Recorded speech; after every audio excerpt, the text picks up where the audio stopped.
Finally got it. I finally got it. Mm. Ah, perfect temperature. No one cares. So let's.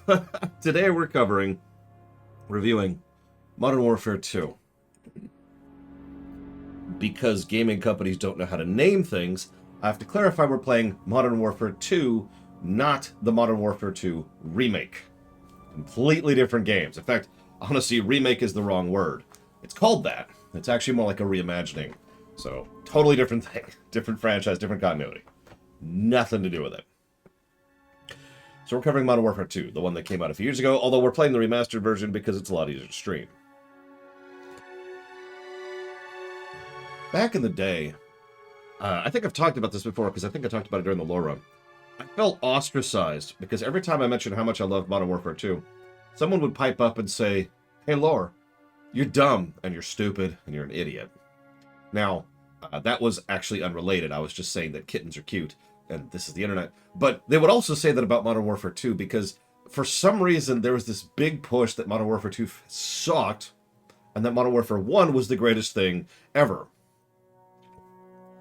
I'm pretty sure with the advantage of hindsight that was just a degree of pendulum effect that was happening because of the fact that Modern Warfare 2 was selling so well and doing so well and was so well received by so many people, including me. I liked it back in the day, which means I'm officially a hipster.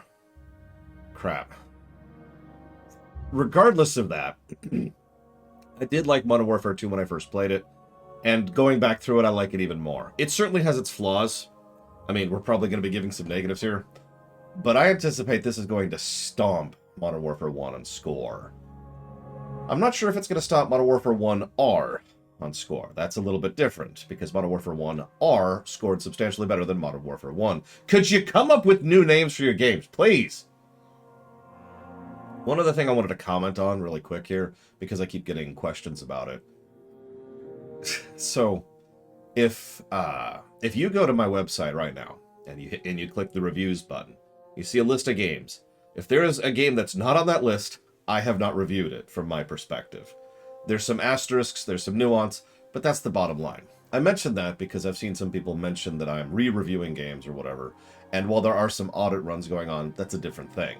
We never reviewed Modern Warfare 1 or 2. We did a lore run, which I suppose is as good a time as any to talk about that. And since that's a topic that comes up constantly, naturally I'm going to talk about it here in a video that no one's even going to watch. And I'm going to prove it.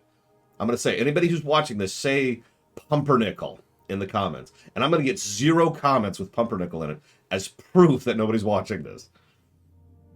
So, every video I do, every stream that I put out is a lore run, lowercase l. We talk about the lore of the game, the lore of the behind the scenes, and the lore of the story. All 3 general aspects of the things that go into game design. I usually also share at least a personal perspective on things, and yada, yada, yada. There's always that approach, and there's always that attempt, because that's kind of what I do. But a lot of people have wondered why we stopped doing capital L lore runs. Capital L lore runs were always a finite resource. There's only so many games I ever could do a capital L lore run on, because a capital L lore run involves a whole lot of extra work under the hood and behind the scenes. I usually do a lot more additional research, and I have to be a lot more familiar with the game, and the story, gameplay, and the makings of, in order to be able to actually discuss it with a degree of authority and try to lore run it. So I tend to not label games capital L lore runs because we've kind of done most of those. There are some exceptions, including the game we're playing today. But for the most part, capital L lore runs are done because of all the extra work that goes on. So that's the distinction. I just wanted to get across the distinction to me personally. Sure, that doesn't matter to anybody else, but I keep getting questions about it, so there it is. Oh yeah, one other thing. Ruminations are not reviews. Although, I have theorized for the better part of a year now that I could use my review system for non-interactive medium. We've got the story axis, which is the story axis, and then the gameplay axis, which is the technical side of things. Camera work, special effects, usage of transitions, editing, sound design, that sort of thing, right? I'm not sure how that would actually go in an actual test run, but I do someday want to do a test run of a couple of movies that I know very, very well, that those being Star Trek 1 through 10 and Star Wars 1 through 9. And someday I kind of hope to do it with the extraordinary amount of spare time I have. I kind of hope to do that and see if that system works at all. Mostly just for fun. Speaking of fun, I should probably get on with the frickin' game. So, I hope to see you there. Pumpernickel.